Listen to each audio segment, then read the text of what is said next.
You've recently said in relation to what's unfolding in Israel that the proposed and much hyped two-state solution looks absurd.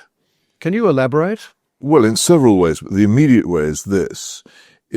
What a two-state solution means is that Israel completely cedes sovereignty over the area, actually, of the West Bank and a large part of Jerusalem. And that would become a sovereign state next to Israel. Now, just imagine if that sovereign state, having been established, elected a Hamas government.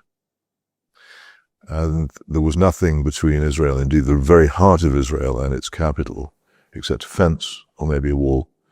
And what we have seen on October the 7th would, I think, make that completely unsustainable as a long-term arrangement. My second reason, I've never accepted a two-state solution as being likely or possible. I don't think that there is, first of all, I don't think there's any will among the Arab leadership in the region to have a permanent settlement. I think there is a strong, deep, not necessarily publicly stated belief that Israel should not continue to exist, and such a state wouldn't have its own existence as its own end. And I also think that if you really want any kind of semblance of peace in the region, it has to be informal. If you attempt to have a detailed diplomatic solution, you'll never get there.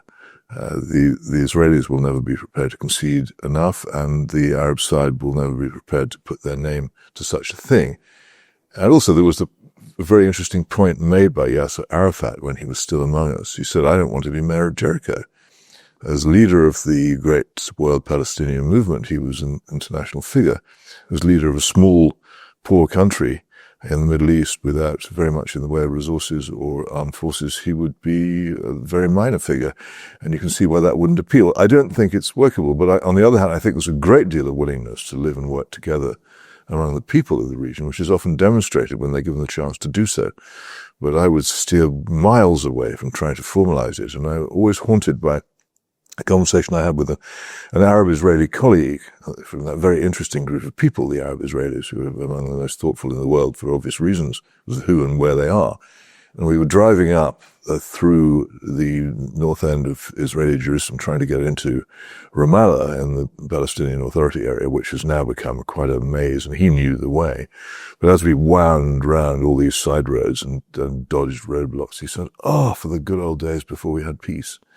In the years before attempts were made to make a formal peace between Israel and the inhabitants of the West Bank and Gaza, there was actually much more contact between the two sides. Many, many Arabs went and worked in Israel, brought back good wages, stimulated the economy. Personal relations between the two were much greater. Travel between the two was much greater. Almost unbelievably, there was a time when people from southern Israel used to go to Gaza for the nightlife. And in fact, the efforts to secure a formal peace have made all that much, much worse. So I steer away from them. I think if there is hope, then it will come in an informal agreement to live side by side.